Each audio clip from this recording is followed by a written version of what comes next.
Greetings everyone, and Great here for another Age of Empires 4-3 replay. So on the bottom right side as the blue Japanese, we have Back Alley Pimp. Spawn top left side as the orange Swedes, we have I Am a Person, and what the hell is this map? This map has literally nothing.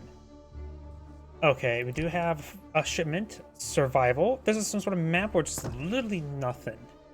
He's immediately going for Team Fallen Mind, which does give him access to one prospector, as well as grants higher yield. Blue is mass scouting with his villagers. Did villagers come out of nowhere? Or maybe we're just going crazy. Probably going crazy. So this will give him one coin mine, one copper mine. He does have torps, so he does get some food collection. He's actually collecting up mainly the berries. Sorry, this map is so weird. I have to really slow down to look. Oh, he cancels the prospector mine, going for blueberries now. Villagers engaging villagers. What is also here? Ships one torp the entire team. Ships 2 crates of Sturman, which provide food over time. You have the 10 crates of Sturman player at any point in time. So, that's a card I've never seen before. Crates that which provide more food over time. So it sounds like it's auto-collected. Japanese players aren't engaged, but he's getting focused fired. They're just the same. And the longer it goes on, so the Swedish player does have economy. We have his blueberries now, so he does have some food to work with.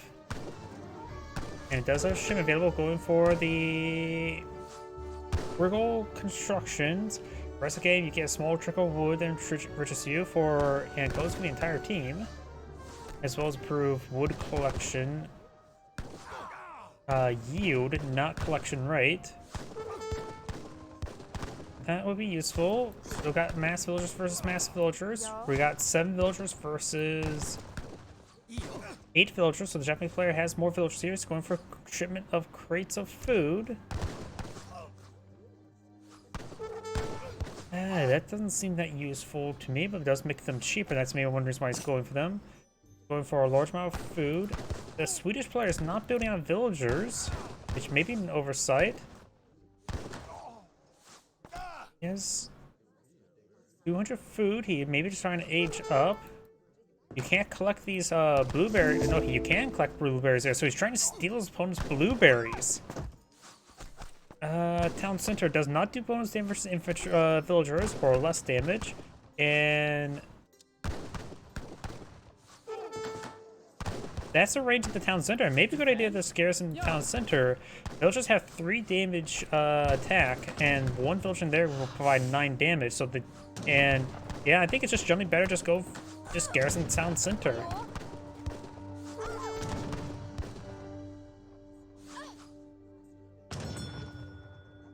Apparently you can get 2 various resource trickles as the Swedes. Yeah, a food trickle and a wood trickle. Wait, where's the wood trickle? Am I crazy?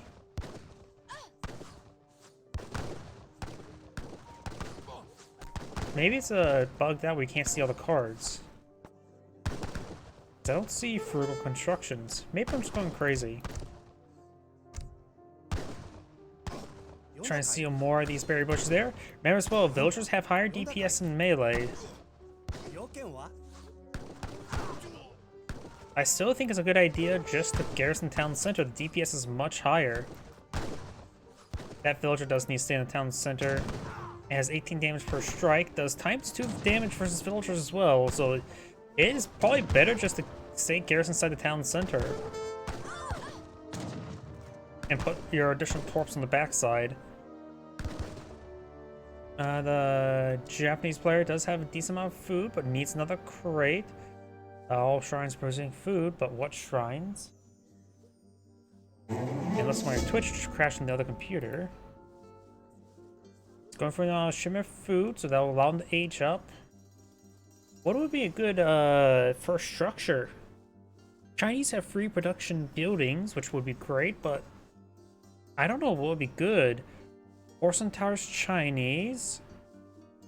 I have no idea what the Japanese player should bring in. Oh, he has a shrine in the middle of the map, which does provide a tiny, tiny trickle of resources without any animals nearby. You're now the prospector wagon there, which is producing copper mine, which the torps are aid in collecting. The blueberry bush is almost out. He does not have blackberries as a card. He's very far from aging up, isn't he? Trying to go for another torp. He's going for quite a bit of coin there. He does not have enough wood for a market. He does have frugal construction, so maybe there's some sort of bug where you can't see the last card over here. 1, 2, 3, 4, 5, 6, 7, 8, 9, 18 plus 7. No? Plus 18 plus 7 would be 25. Is there a research that the Swedes can get called frugal construction? Am I just going crazy? I think I'm just going crazy. We do not have, looks like Torii Gates now being employed on the field.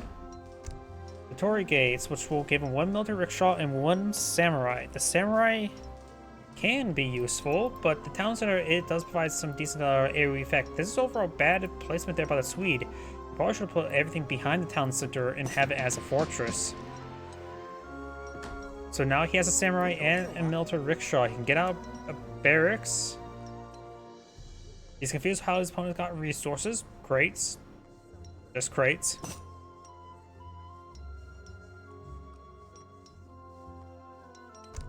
Let's see. Now he's advanced to the next age. Going for a barracks here.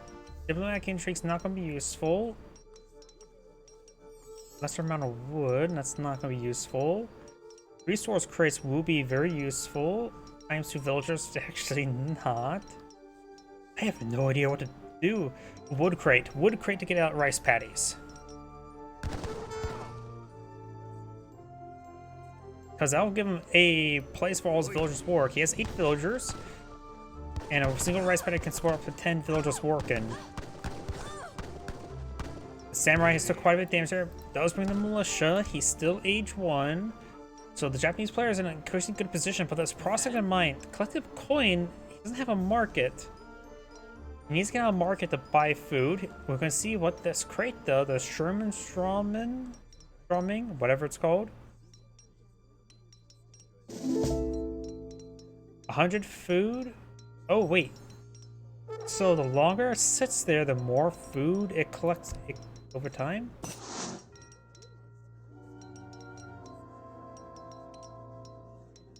If it gets fully collected to 0, does it fade away, or does it if it doesn't fade away, that could be very, very useful for just a good source of food to generate over time, like livestock. I have no idea. This seems like a decent card, actually. Doesn't appear to be affected by torps. But this card just seems like could be something very useful. If there are more of the cards and get like more of a group of them in other ages, I need to take a look at the Swedish deck. I never really looked at that before. Does have some of the Swedish villagers. He's been constantly building villagers when he should probably just to collect the resource to advance next age. I guess we'll find out soon enough. Will it be fully consumed? Yes, it will be fully consumed. Hello.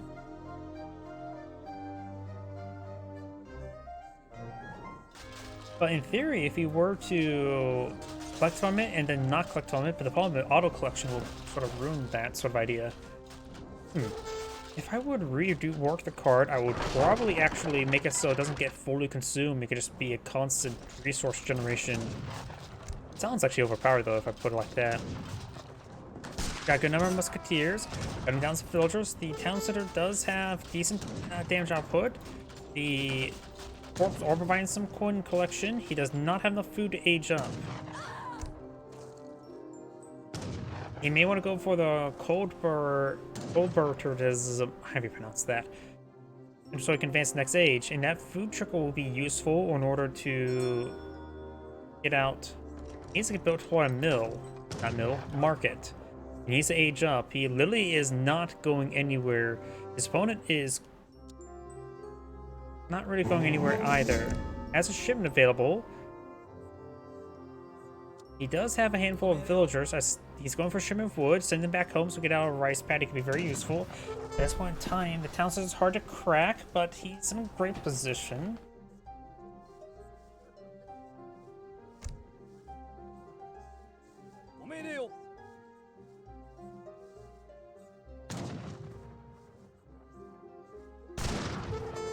I'm just trying to think, since I play Aztecs in this game, the Aztecs actually have a good capability of what we're actually playing on this map. If you build out a community square, you get to go for the calendar shipment, and then you can make your ages cheaper, or in this case, potentially even free. And so I think Aztecs can play this map quite well. Do that, an eye for fast industrial, and eye for Skull Knights.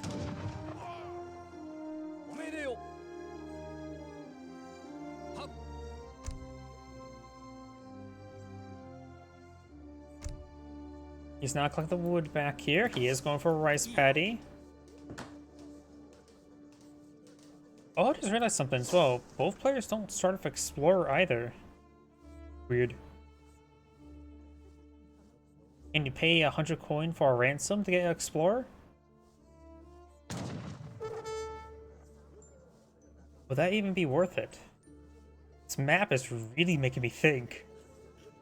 But now the Japanese player has an economy. His next shipment can go for ×4 villagers in order to make sure to have the right rice paddy fully brewed. Going for a pair of shrines, which will give him a bit of experience to go for more shipments. So there's Torps here. He's actually aging up now to the governor. Torps will of course give him blueberries, but that's only, he's spending 140 to get out 200. That's okay. Not a great conversion, but it's a conversion. Probably better than converting into a mill. He could. I just read the blackberry card is of course age 3, so it's not that too useful. Does get a couple of chests of coin there. Now Outpost Wagon would help him be defensive. Got a couple piles of coin there, so he's going to have enough for some mercenaries. Let's see, against his opponent who has musketeers and a couple archers.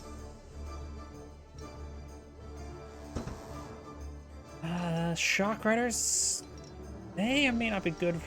In small numbers, they probably do fine versus the musketeers. Wickenbach ally, we'll give him skirmishers. Maybe the Wickenbach allies would be good. 7 mounted troopers for skirmishers. And Irish brigadiers wouldn't be half bad either. Going for 4 torps would give him 800 food, which would be higher than a 700 food shipment, as well as a bit of housing. So the 4 torps is better than the 700 of food, as well as 700 wood. Actually, no, 700 wood. Probably would give him more torps. So 700 wood would be better than the 4 torps, because 4 times 140 is 560. What just happened there? He just deleted one of his villagers?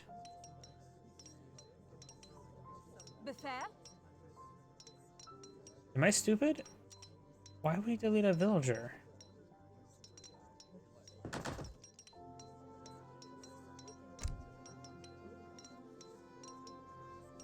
He's now going for the shock riders. His opponent. Oh, he's going for maximum export. You see here, their collection rate is slow, but the export rate is increased, and he's going for Spanish allies. I don't know what does Spanish give you for your shipments? Is it Rodialos?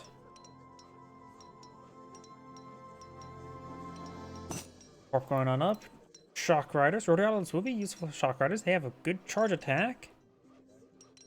Good AoE effect there, so they can perhaps annihilate a small group. Their damage is not that great compared to Hussars. They do have good armor, general purpose armor. They are, of course, native, which means no population space, but there's plenty of torps there for housing, so that's not an issue.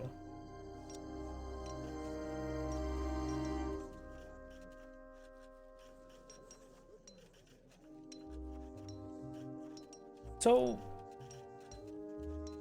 in the comments down below, what would you go for? What would you say it would be better for these players to do? And if you were on this map of literally nothing, what civilization would you play as? For me, I think the Aztecs will do quite well with the calendar dance.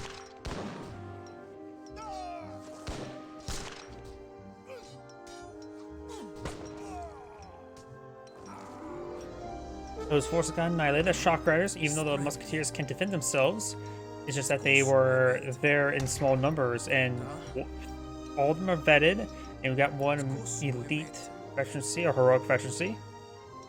The other one is just veteran. Good strike there. Could pick off the infrastructure.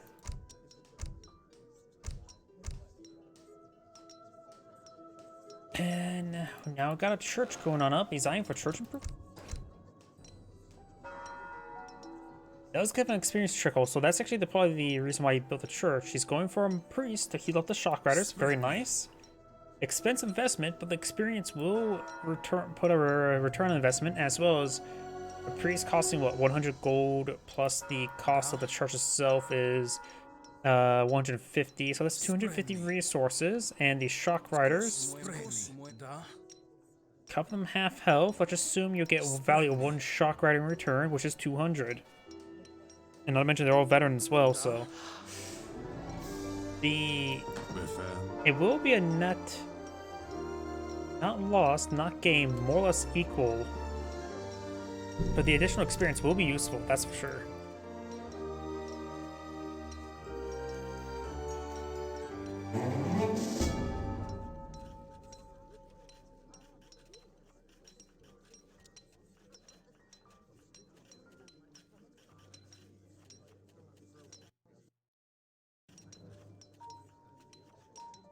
Going for a small amount of walls. I think the Swede, it feels like the Japanese player are doing a good job playing this game. The Prospector Mine does course for a longer yield, which is important there. So this coin was 2,000, it's lasting 25% longer, so it is technically a 2,500 deposit.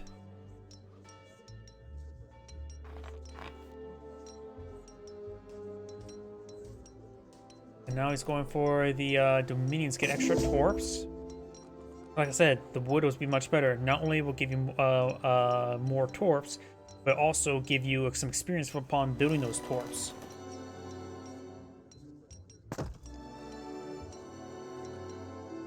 And he really could use blackberries. That would really be really helpful.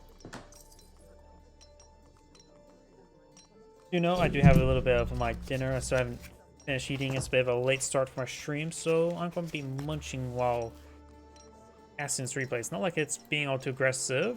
Let's go and fast forward a little bit. The Swedish player is now aging up to the marksman, which should give a number of what, skirmishers? No, these Swedish. I'm not sure what we'll give them.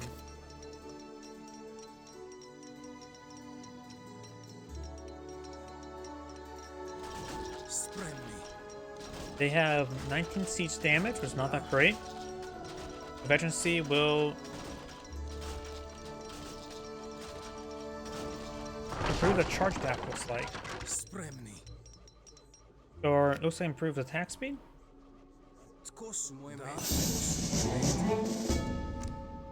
They're available. Going for the more prospector mines, not bad. Opponent now building a wonder, which is the Shogunate, which will give him access to the Daimyo Masamune, some experience, and reduce the cost and training time of military units, and build a retrained Daimyo.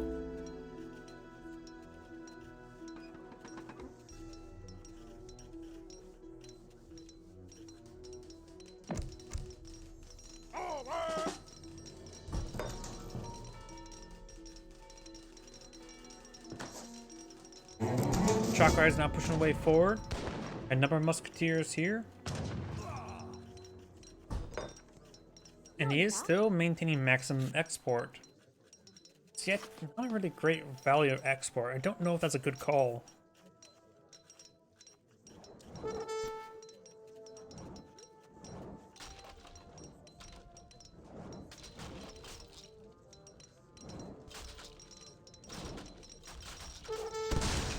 On the other hand, these small situations could be very useful. Now bringing a shipment of Naginata riders.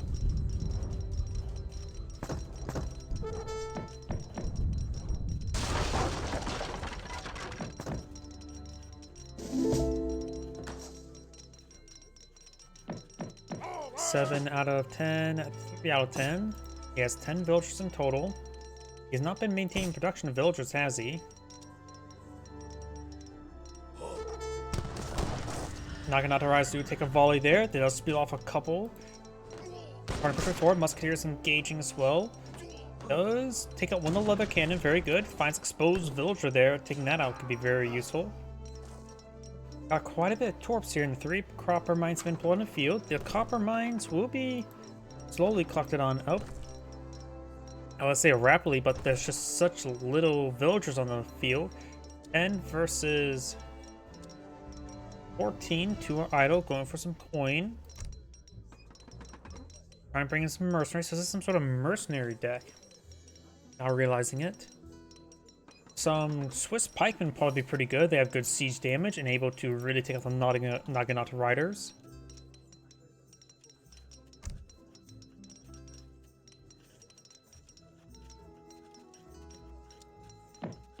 Japanese players going for more musketeers.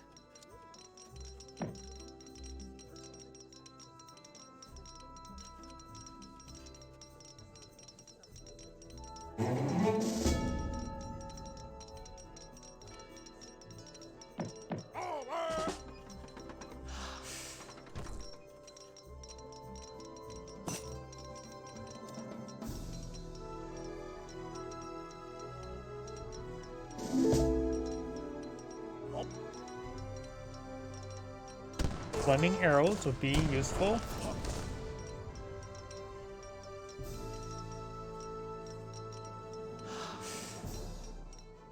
They don't do any bonus damage versus artillery.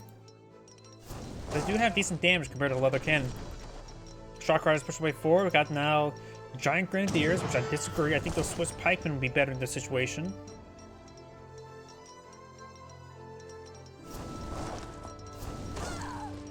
Good hit there.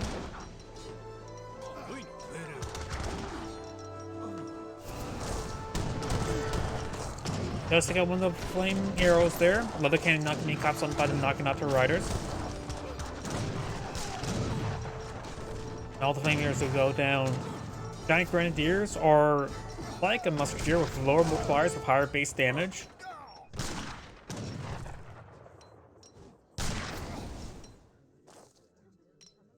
They'll go down there. The flaming arrow could push forward and start poking away his opponent. Now we're trying to go for samurai. Samurai do have good siege damage. Giant grenadier push way forward. Getting annihilated by that single shot. Does go down.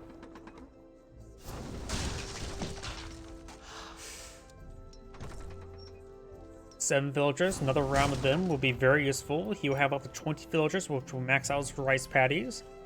Going for any more villagers after right now would probably not be great, but he's going for additional villager.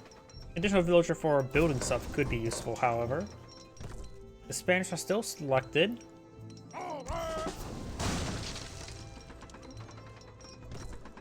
He still has his daimyo alive, has plenty of health. His number of samurai as well as some musketeers, so he has plenty anti-cav. So for another shipment of flaming arrows would be very useful, I would say. Villagers being on the other side of the walls will also be very useful.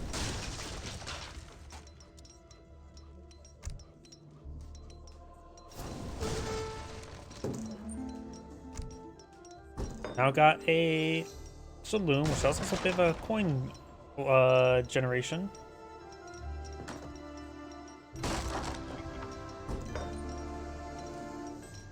Which honestly, he probably should have built that sooner because it does provide a better coin collection rate than a single torp. More than better than 2 torps, so it's better for resource costs. Additionally, it does has an infinite generation out of nowhere, unlike the torps were relied to be next to these mines. So he should have gone for the saloon much earlier. Now trying to go for some Cossack daredevils. 15 population, so there are 3 population unit. I think that's an outlaw unit. I don't know if it's outlaw or mercenary. He has plenty of population housing because he has plenty of torps in the field. So he can go for outlaws.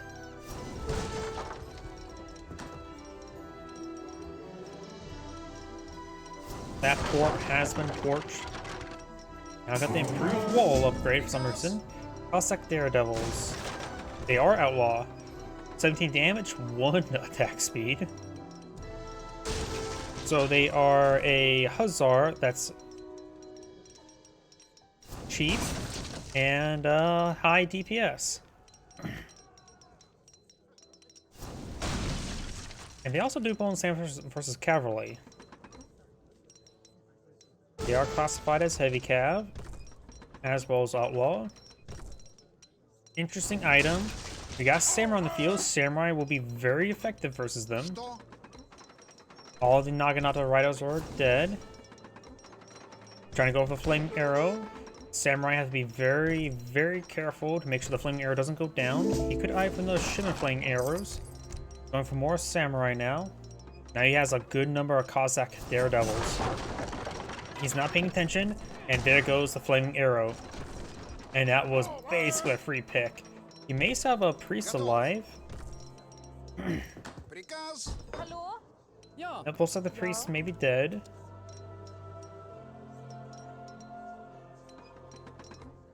He does have some export to work with. Spanish, do they bring in some sort of artillery? It may have been a good idea to go for a consulate that can provide some artillery.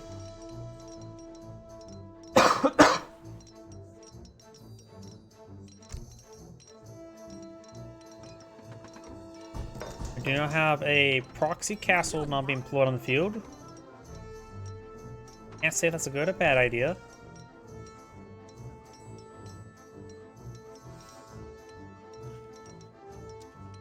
He does have more villagers. Got a big round of torps. We'll give him quite a bit of food as well as population housing. Hello?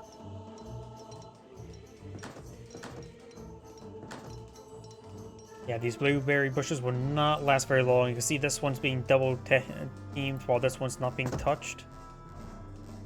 This one could be double teamed as well. Will likely be.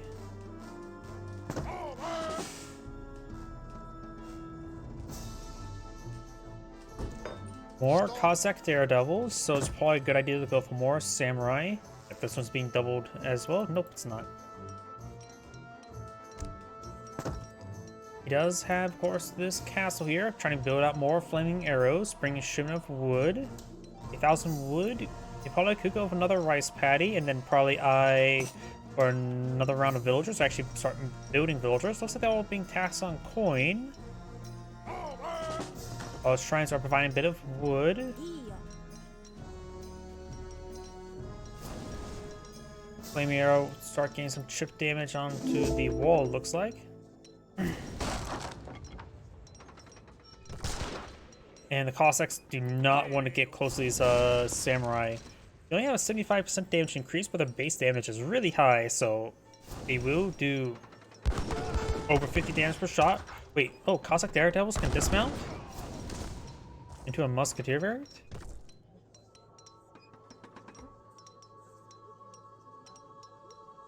Yeah, I can turn into hand cavalry and guess I can go as well. I did not realize they can transform. Because honestly, this is the first time I've ever seen this unit in the game.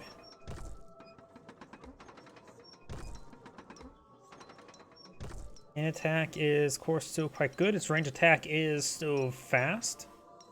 And provides some decent damage.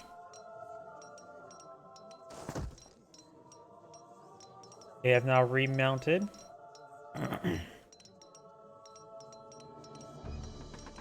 now I got the Spanish Expeditionary Company, which will give them some pikemen. Pikemen do provide good siege damage, and they should be effective versus these Cossack Daredevils, assuming they stay mounted. Were they still a heavy infantry unit when they dismounted? I think so. Can't say for sure. Another outpost being built.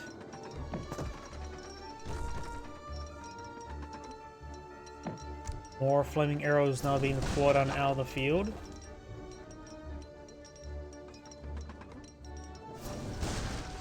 Let's see, this just improved hand attack against cavalry or the musketeers, which could be useful. Does dismount. Guess we'll find out soon enough. Let's see. Yep, heavy infantry. They start charging way forward.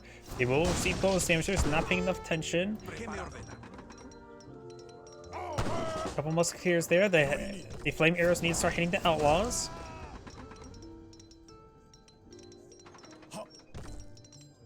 Flaming arrows, while they do bonus damage versus infantry, they don't do less damage versus cavalry. And we got a large number of monks here, or priests.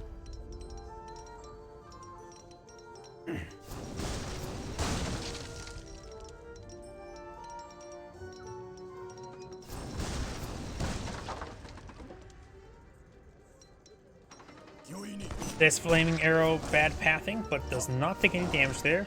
Does get a shot in return.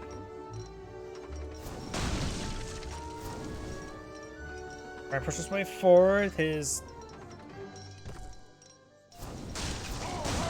does decide to dismount there. The flaming arrows can now retaliate more properly against him. We got 3 of them there.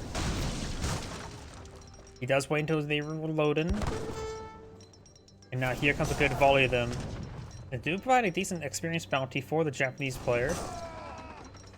That one goes down. So we'll get these guys healed on up. The gate is still under siege.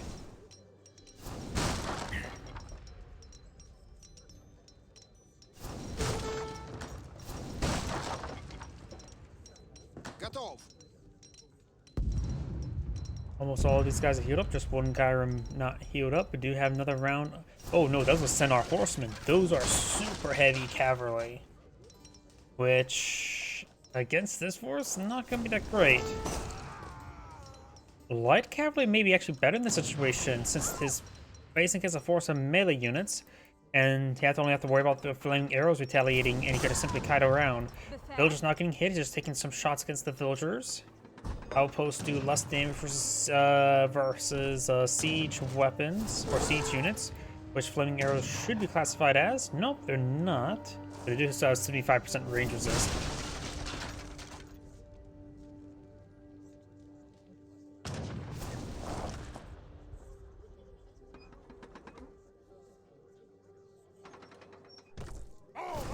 Centaur horsemen now on field. They do have 1,000 health as well as siege armor.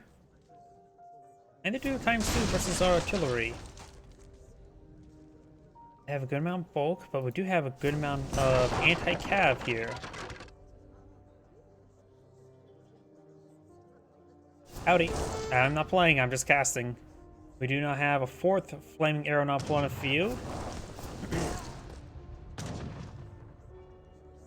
He's getting collapsed by multiple directions. Looks like he's going to engage the Centaur horseman. Centaur horseman. Most of the flame arrows are going down. Hit a Centaur horseman. He can pull them back, get them healed up, but looks like he's going to lose all the Centaur horsemen. But he did take out all the flaming arrows. This one was 400. I think the flaming arrows are around 400 as well, so that is equal. Each player has a good amount of food at the moment. And this is his last coin deposit, so he does need that. He still has the saloon here for coin collection. Now is bring in the Gusvadian Guard, which may be some sort of Caroline variant. I'm not sure. I'm not super familiar with all the church improvements. I'm guessing that's going to be a bunch of Carolines. No, they're actually halberdiers. That is very different. They're focused on the villagers. Got a good number of flaming arrows now in the field, which should be effective versus the halberdiers. Samurai will still be effective versus them as well. Gets a good volley there.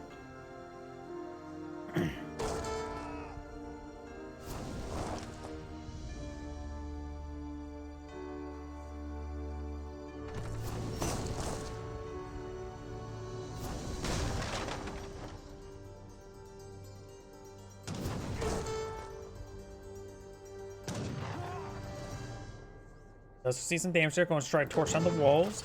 All these units have excellent siege damage, but he is designed for a counterattack.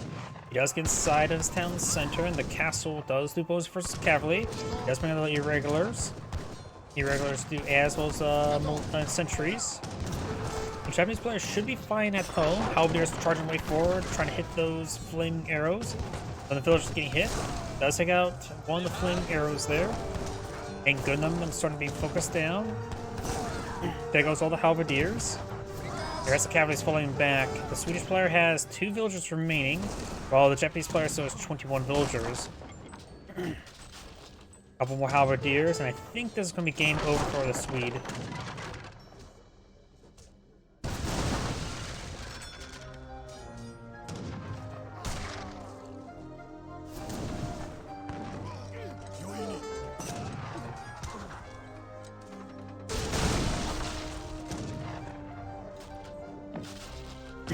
Now let's bring in the Hakapel T, or Hakapel. It's a mercenary.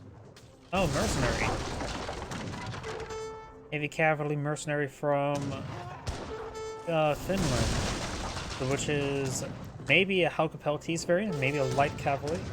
I know it's classified as heavy. So maybe a Kosier variant. Let's look at the outpost there. And he has plenty of siege damage, and Town Center only has 36 damage. Right? Priests can also get inside of it. Either way, there's plenty of siege damage here. Pikemen have 45. Samurai has 67. And now there's a big wave of some archers.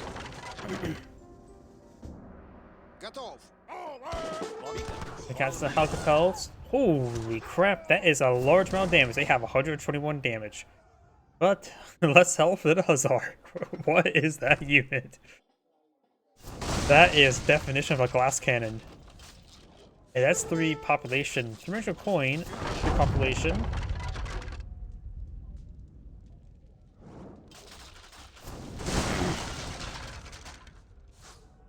Against all of his anti-cavalry force, he should be an eyeing for light cavalry for most of this game, I would say.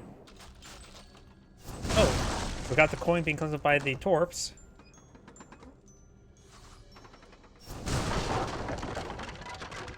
No longer being collected up by the Torps. Oh, another one is still being collected up.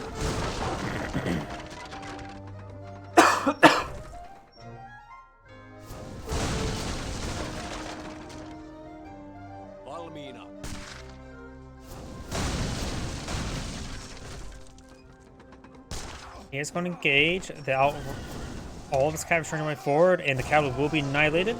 And the Swedish player backs the game now. What an interesting replay. This had great saying. Thank you for watching, and on to the next replay.